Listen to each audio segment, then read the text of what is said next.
Good evening to all of you once again. चलिए एक बार फिर मिडिल एंड मॉडर्न हिस्ट्री में आज हम लोग फिर चर्चा करेंगे बीए थर्ड ईयर के लिए जो मॉडर्न हिस्ट्री है, मॉडर्न हिस्ट्री सेक्शन ए, उस पर चर्चा करेंगे।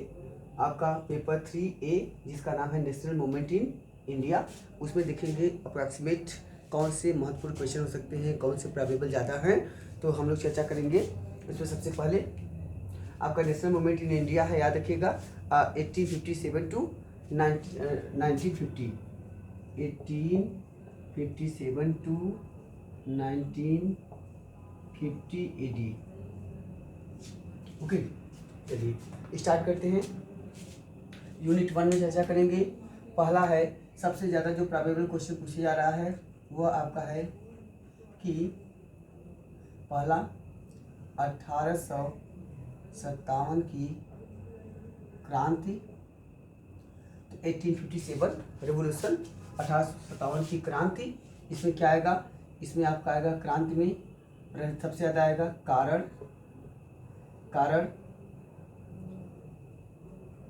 परिणाम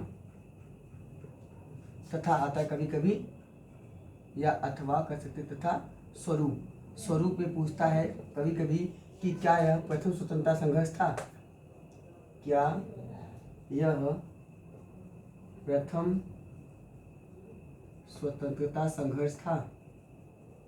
ठीक, तो इसी के रूप में आप इसको व्याख्या कर सकते हैं। तो एक फुल क्वेश्चन तैयार कर लीजिए, 1857 की क्रांति, उसके कारण, उसके परिणाम तथा उसका स्वरूप क्या है।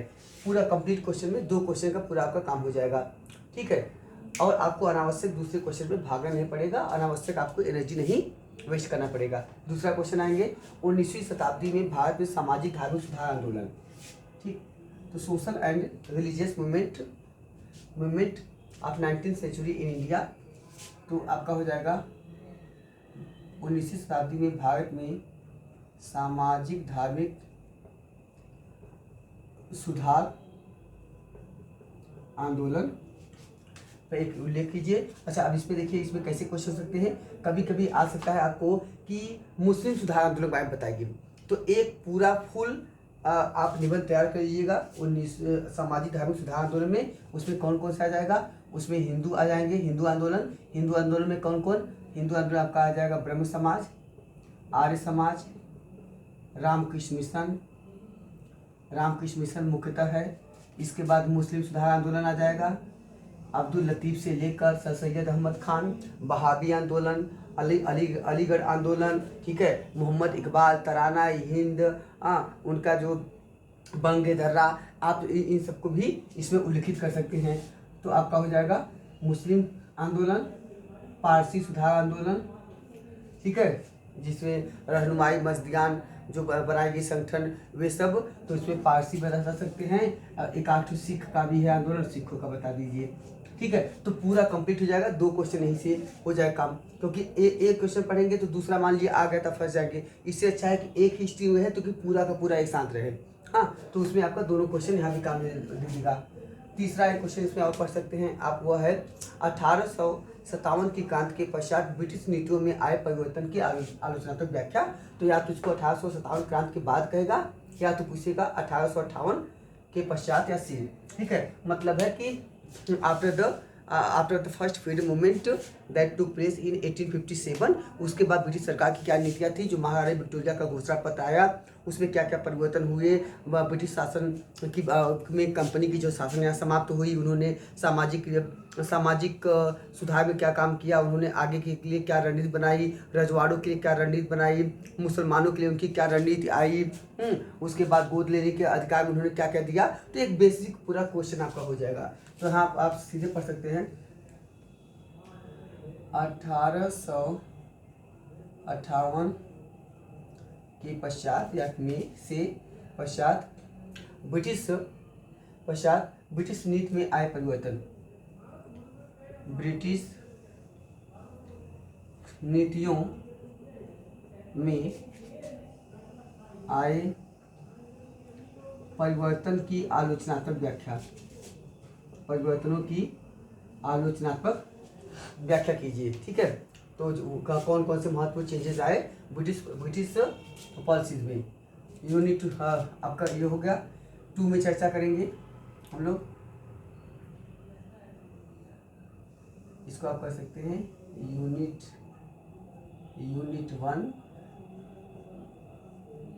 1 ठीक। दूसरे का आप चर्चा कर सकते हैं यूनिट 2 ठीक है। एक सेकेंड, ज़्यादा दूर हो गया है। यूनिट 1 फिर यूनिट आपका 2 हो गया। अब आइए फिर यूनिट 2 देख लेते हैं। यूनिट 2 में कौन क्वेश्चन हो सकते हैं। एक तो अक्सर पूछा जा रहा है कांग्रेस का, या तो मॉडरेट पूछा जा रहा है या तो एक्सट्रीमिस्ट मूवमेंट, मतलब नरमपंथी या गर्मपंथी आंदोलन के बारे में, ठीक है। तो उससे अच्छा है कि एक ही बेहतरीन क्वेश्चन तैयार कर लीजिए आप। कांग्रेस में उदारवादी तथा गर्मपंथी जो धाराएं हैं, विचारधारा है, उनका उद्देश्य क्या है, उनकी कार्य पद्धति क्या थी, ठीक है। तो एक क्वेश्चन तैयार कर लीजिए यहाँ पे, गर्मपंथी एक्सट्रीमिस्ट, गर्मपंथी तथा उदारवादी मतलब नरमपंथी या मॉडरेट कर सकते हैं इसे, नरमपंथी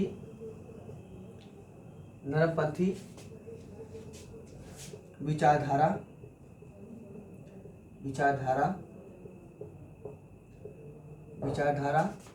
इसमें क्या हो जाएगा, इनका उद्देश्य, कार्य पद्धति, उद्देश्य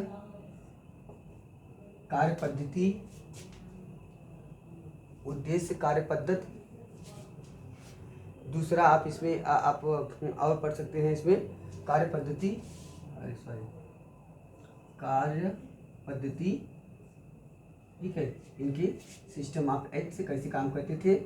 और उसके बाद विचारधारा तो चल ही रहा है, और ठीक है। और उसके बाद आप ये कह सकते हैं कि दोनों में मतभेद के प्रमुख कारण, कार्य पद्धति तथा दोनों में मतभेद के प्रमुख मुद्दे। तो वैचारिक जो परिवर्तन था, जो प्रॉब्लम थी, वो आप पढ़ सकते हैं। तो इसमें से आपका 2 क्वेश्चन पूरा हो जाएंगे। या तो आएगा कि गर्मपंथी आंदोलन, उनके उद्देश्य, उनकी कार्य पद्धति के बारे में बताइए। तो गर्मपंथी पे आया पूरा लेख, अगर तो मतलब आ जाएगा कि right a note on the contribution of the extremist movement, extremist ideology of Congress, ठीक है। तो कांग्रेस के अंतर्गत जो ये एक गर्मपंथी आंदोलन चला, गर्मपंथी उनके उद्देश्य क्या थे, उनकी कार्य पद्धति क्या था, उनके क्या परिणाम निकला, उन्होंने कौन कौन सा कंट्रीब्यूशन योगदान दिया। एक क्वेश्चन चाहे गर्मपंथी पूछे चाहे नरमपंथी पूछ ले। दूसरा क्वेश्चन हो सकता है कि दोनों के बीच में मतभेद के मुद्दे क्या थे, तो दोनों एक साथ तैयार कर लीजिए, आगे के पूरा काम हो जाएगा, ठीक है। अगला क्वेश्चन याद कर लीजिए यहाँ पे, एक अगला क्वेश्चन महत्वपूर्ण है, भारत में सांप्रदायिकता के उद्भव और विकास के उत्तरदायी कारणों का परीक्षण कीजिए। अगला हो जाएगा, भारत में सांप्रदायिकता और भगत सिंह का कथन है कि सांप्रदायिकता उतना ही खतरनाक है जितना कि उपनिवेशवाद। तो सांप्रदायिकता और ज़्यादा खतरनाक है, ठीक है, उपनिवेशवाद से भी बढ़कर समझिए। तो भारत में सांप्रदायिकता के उदय तथा विकास के कारणों की व्याख्या कीजिए। Describe the reasons of the rise and growth of communalism in India. तो आप बता सकते हैं, आप यहाँ कम्युनलिज्म का बताना शुरू कीजिए, सीधे आप शुरू कीजिए ब्रिटिश औपनिवेशिक नीति से। ब्रिटिश जो इतिहास लेखन हुआ, जिसे आप पैक्स ब्रिटानिका का उदाहरण के रूप में जानते हैं, जिसमें ब्रिटिश सुप्रीमेसी स्थापित करने की बात की गई। फिर आप बताइए जेम्स मिल को बताइए, उनकी किताब को बताइए, हिस्ट्री ऑफ ब्रिटिश इंडिया। हाँ, उसके बाद फिर बताइए आप रैप्सर को बता सकते हैं, आपका है Cambridge history of India, Vincent Smith को बता सकते हैं ऑक्सफोर्ड हिस्ट्री ऑफ इंडिया। फिर 3 भागों में कैसे विभाजन हुआ, फिर शुरू कीजिए आप मिंटो को बताइए। फिर उसके बाद आप कर्जन की नीतियाँ बताइए। हाँ, उसके बाद फिर बताइए मुस्लिम सांप्रदायिकता को वहाँ बता दीजिए, मोहम्मद इकबाल को दर्शा दीजिए, रहमत अली चौधरी का now and never are we perish forever, इन सबको दर्शा दीजिए। तो बहुत सारे स्टेटमेंट, अच्छे स्टेटमेंट्स हैं, आप उन सबको दर्शाते हुए आगे बढ़ सकते हैं। तो सांप्रदायिकता हमारा जो चैनल है आपका history with Anand Pandey Telegram, उस पर आपको हम इस पर बेहतरीन मैटर भी दे देंगे कुछ, आप इस पर ज्वाइन हो सकते हैं। टेलीग्राम लिंक है आपका हिस्ट्री विथ आनंद पांडे, इस पर आप ज्वाइन कर लीजिएगा। तो हम आपको इस पर बहुत अच्छा कंटेंट भी बता देंगे। इस पर हम आपको बताएंगे कॉलिन सलेपिया का स्टेटमेंट क्या था, हाँ, और राजमोहन गांधी का क्या था, the good boatman a portrait of Gandhi उन्होंने लिखा। उसके बाद आपका थॉट्स ऑफ पाकिस्तान में अम्बेडकर का क्या कमेंट था इसके बारे में, हाँ, एक भाई किसका कथन है कि उसमें Judith Brown the Gandhi rises to power, उसमें उनका क्या कमेंट था। और जिसे कॉलिन सलेपिया कहते हैं कि भारत का जो विभाजन है वह भारत पाक का विभाजन संसार का सबसे जटिल तलाक था। तो इस अच्छे अच्छे स्टेटमेंट भी डाल सकते हैं आप, तो हम उस पर डिटेल में चर्चा करेंगे आपके इन क्वेश्चनों पर भी। ओके, 2 क्वेश्चन यहाँ महत्वपूर्ण है, तो इस पर 3 समझिए हो गया आपका क्वेश्चन। ठीक है, आगे चर्चा करेंगे। फिर अगला है यूनिट 3,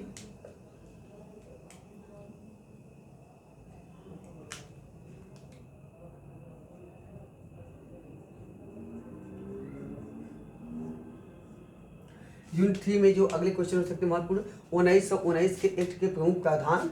ठीक है, critically examine the chief provisions of the government of India act 1919। तो आपका हो जाएगा पहला क्वेश्चन हो जाएगा यहाँ पे 1919 एक्ट अधिनियम के प्रमुख प्रावधान की आलोचनात्मक व्याख्या। इसमें कौन सी कमियां हैं, क्या सही था क्या गलत था, हाँ, केंद्र स्तर पे क्या हुआ, प्रांतीय स्तर पे क्या हुआ, द्वैत शासन डायरेक्टी सिस्टम को लागू किया गया, कैसे लागू किया गया, इसका स्रोत क्या था, इसका उद्देश्य क्या था, सब आपको बता देना है, क्रिटिकली एग्जामिन करना है। एक ये दूसरा क्वेश्चन यहाँ पे महत्वपूर्ण सकता है, असहयोग आंदोलन के उद्देश्य विशेषताएं। तो write a note on the non cooperation movement of 1920 AD. तो 1920 के असहयोग आंदोलन पे टिप्पणी लिखिए या महत्वपूर्ण रूप से प्रकाश डालिए। तो बताएंगे असहयोग आंदोलन क्या था, इसका उद्देश्य क्या था, यह विचार आया कहाँ से क्यों लागू किया गया, कब हुआ, इसके विस्तार किन किन क्षेत्रों में हुआ, इसकी प्राप्तियां क्या थी, प्रभाव क्या क्या हुआ, इसको वापस क्यों लिया गया, सब चौरी चौरा हत्याकांड आज सब बता दीजिएगा। वर्तमान में भारत सरकार चौरी चौरा हत्याकांड का डेट जो मानती है 4 फरवरी 1922 मानती है, याद रखिएगा, जो भगवान अहिर के नेतृत्व में हुआ था। ठीक, 4 फरवरी 1922 मानती, पहले 5 फरवरी 1922 था। ठीक, गोरखपुर चौरी चौरा हत्याकांड था। असहयोग आंदोलन पर विस्तृत टिप्पणी लिखिए। विस्तृत टिप्पणी एक दिमाग में फ्रेमिंग कर रखिए, हर क्वेश्चन को कम से कम 1.5-2 पेज में फ्रेम करके रख लीजिए, उसी को पूरा व्याख्या कीजिए कि इसमें हमको क्या लिखना है। आप ये नहीं कि इसकी विशेषता अलग याद करें, ये नहीं, सीधे एक क्वेश्चन पढ़िए असहयोग आंदोलन पर विस्तृत टिप्पणी, और उसमें सीधे लिखिए असहयोग आंदोलन क्या है, यह विचारधारा कहाँ से आई। ठीक है, असहयोग आंदोलन की जो विचारधारा है वास्तव में यह विचारधारा में एक तो जो टॉलस्टॉय का अहिंसक प्रतिरोध का सिद्धांत था, अहिंसक प्रतिरोध का सिद्धांत था, जिसे उन्होंने दिया है आपका the kingdom of God with in you, उससे लिया गया है थोड़ा बहुत। और उसके बाद दूसरा प्रभावित है डेविड हेनरी थोरो के on the duty of the civil disobedience. ठीक है, जिससे गांधी जी ने आगे चलकर पैसिव रेजिस्टेंस के रूप में सभी ने अवज्ञा आंदोलन की शुरुआत किया, और भारत में पैसिव रेजिस्टेंस की पहली बार व्याख्या अरविंद घोष ने किया है। ठीक है, याद रखिएगा। तो ये दोनों, जबकि गांधी का जो सर्वोदय आंदोलन का विचारधारा है वह ली गई है जॉन रस्किन से, उनकी किताब का नाम है अनटू द लास्ट। उसमें एक बड़ा फेमस स्टेटमेंट है द गॉड, उसमें है the good of individual contains into the good of all, एक व्यक्ति का कल्याण सब व्यक्ति के कल्याण में निहित होता है। यहीं से सर्वोदय की विचारधारा आई है।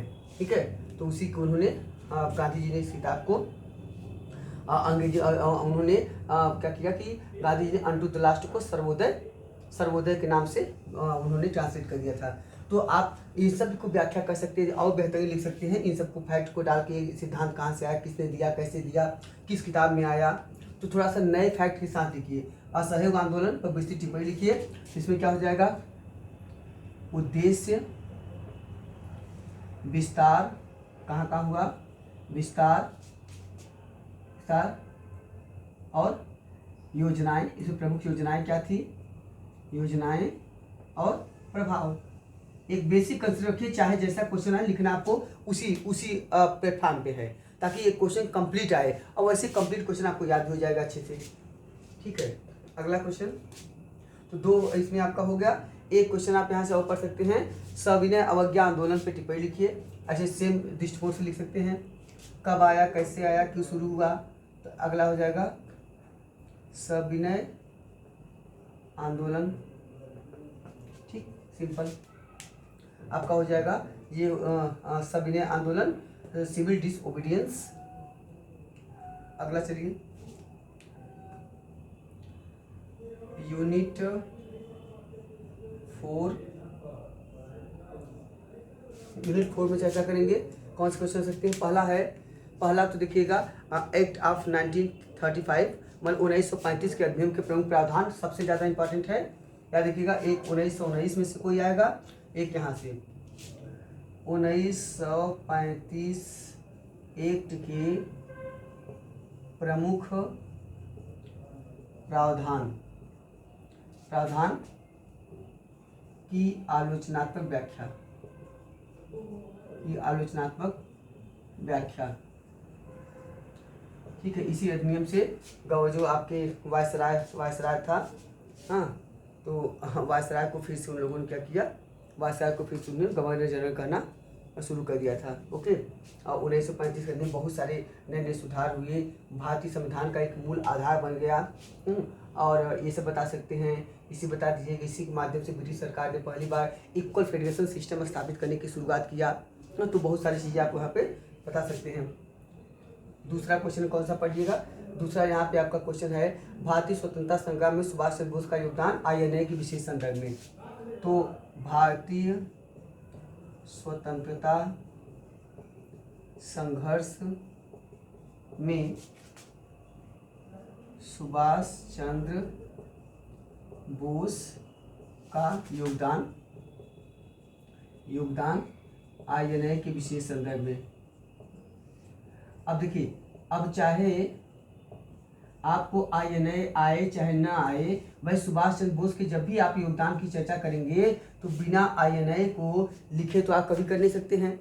हाँ, तो INA तो करना पड़ेगा। तो अच्छा है कि पूरा एक कंप्लीट क्वेश्चन तैयार कर लीजिए, आपका यहाँ से काम हो जाएगा। सुभाष चंद्र बोस की जीवनी जो है वो आपका इंडियन उनका है, आपका इंडियन स्ट्रगल है। और जबकि तो ये जो इनकी जीवनी लिखी है उसका नाम है द स्प्रिंगिंग टाइगर। हाँ, ठीक, अगला क्वेश्चन है 1935 से 47 तक भारत विभाजन की ओर ले जाने वाली प्रमुख घटनाएं। ये भी अच्छा क्वेश्चन है। 1935 से 1947 तक भारत विभाजन की ओर ले जाने वाली प्रमुख घटनाएं कौन कौन सी हैं, इन सब पे हम चर्चा करेंगे। आपको कुछ वीडियो भी आपको देंगे और आप हमारे ग्रुप में भी आ जाएंगे तो हम आपको कुछ कंटेंट भी इसमें प्रोवाइड कर देंगे। अब इसमें आप क्या लिखिएगा, 1935 से पूछ रहा है तो 1935 का अधिनियम पहले बता दीजिए। फिर 1935 में आपको पता है, आप बता दीजिए 1937 का चुनाव बता दीजिए। फिर आप बता दीजिएगा वो जो धन्यवाद दिवस है, डे ऑफ डिलीवरेंस है, वो बता दीजिए। उसके बाद फिर बता दीजिए आपका रहमत अली चौधरी ने जो शुरू किया था नाउ एंड नेवर, ये सब बता दीजिएगा। 35 में ही आ गया था उनका। हाँ, उसके बाद फिर आप बता दीजिए जो अब्दुल लतीफ़ ने जो भारत विभाजन के लिए उन्होंने 15 सांस्कृतिक क्षेत्रों में विभाजन की बात किया था वो बता दीजिएगा। उसके बाद फिर बता दीजिए कराची अधिवेशन बता दीजिए मुस्लिम लीग का। फिर मुस्लिम लीग का आप बता दीजिए, लाहौर से बता दीजिए। फिर बांटो और जाओ का उनका जो नारा है वो बता दीजिए। पाकिस्तान प्रस्ताव जो पेश किया वो बता दीजिए। शिमला कॉन्फ्रेंस आप बता दीजिए। ठीक है, हाँ, उसके बाद फिर आप उधर से सेकेंड वर्ल्ड वार बता दीजिए, उस पर क्यों दबाव आया। फिर आगे चल के बताइए जब 1900 वो कैबिनेट मिशन आया, कैबिनेट मिशन के बाद जब चुनाव हुआ, चुनाव में स्थिति कैसी आई, फिर अंतरिम सरकार का गठन हुआ। अंतरिम सरकार में मुस्लिम लीग ने मना कर दिया। फिर मुस्लिम लीग ने घोषणा किया कि हम अंतरिम सरकार में शामिल होंगे 26 अक्टूबर को। फिर 15 अक्टूबर को घोषित किया कि शामिल होंगे और 26 अक्टूबर को शामिल हुआ। ठीक है। तो ये सब पूरा बताइए। फिर सांप्रदायिकता का दंगे शुरू हुए और अंत में भारत विभाजन हुआ और उसके बाद 7 अगस्त को जिन्ना भारत से पाकिस्तान चले गए, किस जहाज से, DC-3। ठीक है। तो ये सब पूरा आप बता सकते हैं, बहुत सारी घटनाएं हैं, इन सब के बारे में बता दीजिए, माउंट बेटन को बता दीजिए, गांधी जी को बता दीजिए। तो ये सब बहुत सारे अच्छे अच्छे इसमें फैक्ट्स हैं। अगला यूनिट 5 लास्ट है। लास्ट में आपका पढ़ना है भारतीय संविधान की मुख्य विशेषताएं। सबसे मेन है, पहला है भारतीय संविधान की मुख्य विशेषताएं एक। दूसरा क्वेश्चन यहाँ से आप पढ़ लीजिएगा, और वह है भारतीय रियासतों के एकीकरण में सरदार पटेल की भूमिका। तो आपका हो जाएगा भारतीय रियासतों, जो प्रिंसिपली स्टेट्स थे, रियासतों के एकीकरण कैसे हुआ। एकीकरण पर निबंध लिखिए और सरदार पटेल की विशेष भूमिका। अब अगर सरदार पटेल की विशेष भूमिका नहीं भी आएगी तभी आपको सरदार पटेल को कोड करना ही है। जैसे कोई, अब मान लीजिए आपको यूनिफिकेशन ऑफ इटली लिखना है, तो चाहे कैबूर को पूछे चाहे न पूछे, चाहे वो आपको मेजनी को पूछे न पूछे, चाहे आपको गरीबाडी को न पूछे, बिना उनके योगदान का तो होगा नहीं, तो आपको लिखना तो वही पड़ेगा। तो आप एक अपना फुल पेज जैसा क्वेश्चन बना के रखिए कि जो बैलेंस करे, हर विधा उसमें हर चीज़ शामिल हो जाए। तो भारतीय रियासतों के एकीकरण में, भारतीय रियासतों का एकीकरण और सरदार पटेल की भूमिका। एकीकरण में सरदार पटेल की भूमिका, पटेल की, क्योंकि किसी क्वेश्चन पे आप आधा अधूरा पढ़ के जाएंगे तो आपको ये दिक्कत होगा। रजवाड़ों के एकीकरण पे आप बताइएगा रजवाड़े कौन हैं, इसमें रुडयार्ड किपलिंग के बारे में क्या लिखा। उसके बाद इन्होंने कौन कौन सा काम किया। इन्होंने एक नरेंद्र मंडल गठित किया जो पटियाला के यादव सिंह के नेतृत्व में हुआ। उसके बाद इनका प्रिवी पर्स का अधिकार क्या था। उसके बाद इनका जो वो है आपका काउंसिल ऑफ प्रिंसेस, जिसे नरेंद्र मंडल क्या है। तो ये बताइए फ्रीडम एट मिडनाइट में कॉलिन्स लैपिन के बारे में क्या लिखा है। तो ये सब भी आप बहुत सारा बता सकते हैं। ये लोग इतने समृद्ध थे, धनी थे, ये लोग चाहते नहीं थे भारत स्वतंत्र हो पाए। ये सब बता के फिर बताइए कि क्या क्या घटनाएं घटित हुई। मैसूर का इतिहास इसमें बताइए, बहुत अच्छा है। ठीक, आगे चर्चा करेंगे हम लोग। चलिए, तो 2 और 1 क्वेश्चन के दलित वर्गों के उत्थान में, ठीक है, भीमराव अंबेडकर का योगदान। तो आपका करेंगे contribution of Bhimrao Ambedkar in the uplifting of the Dalit classes in India. तो दलितों के उत्थान में, दलित वर्ग के उत्थान में B.R. अम्बेडकर की भूमिका। B.R. अम्बेडकर ने जो PhD किया था, 7 करोड़ क्वेश्चन आया था उसमें, कौन बनेगा करोड़पति में, उसमें था कि इन्होंने किया है द प्रॉब्लम ऑफ रुपीस पर। दलित वर्गों के उत्थान में B.R. अम्बेडकर का योगदान, ये चर्चा कर दीजिएगा। ठीक है, contribution of B.R. Ambedkar in the uplifting of Dalit or depressed classes of India. और इनका बड़ा फेमस स्टेटमेंट था एक, इन्होंने गांधी जी का एक स्टेटमेंट था, और अम्बेडकर का वो था। अम्बेडकर कहते हैं कि मैं निम्न वर्ग में पैदा हुआ हूँ, ठीक है, निम्न वर्ग में पैदा हुआ हूँ, लेकिन मैं अछूत रूप में पैदा हुआ हूँ, लेकिन कम से कम मैं अछूत रूप में मरना नहीं चाहता। ठीक है, गांधी जी ने कहा है कि आप जन्म से अछूत हैं, लेकिन मैंने अछूत होना स्वयं से ग्रहण किया है। ठीक है, तो बड़ा अच्छा स्टेटमेंट है। फिर आगे गांधी जी के बारे में कहते हैं कि गांधी जी धूल उड़ाते हैं, लेकिन अस्तर नहीं उठाते। ठीक है, तो पूरा दलित आंदोलन का बताइए, गांधी जी को बताइए, उससे तुलना करके थोड़ा बताइए। तो दलितों के उत्थान में अम्बेडकर का योगदान, तो ये आपके महत्वपूर्ण क्वेश्चन हो सकते हैं। इन सब क्वेश्चन पे हम आपको कुछ मटेरियल भी देंगे और डिस्कस भी करेंगे। हिस्ट्री विद आनंद पांडे के टेलीग्राम चैनल पे आप आइएगा। ओके, चलिए, तो thank you to all of you. यहाँ तक आज हुआ, इसके बाद हम लोग अगले पेपर पर भी कल चर्चा करेंगे। ओके।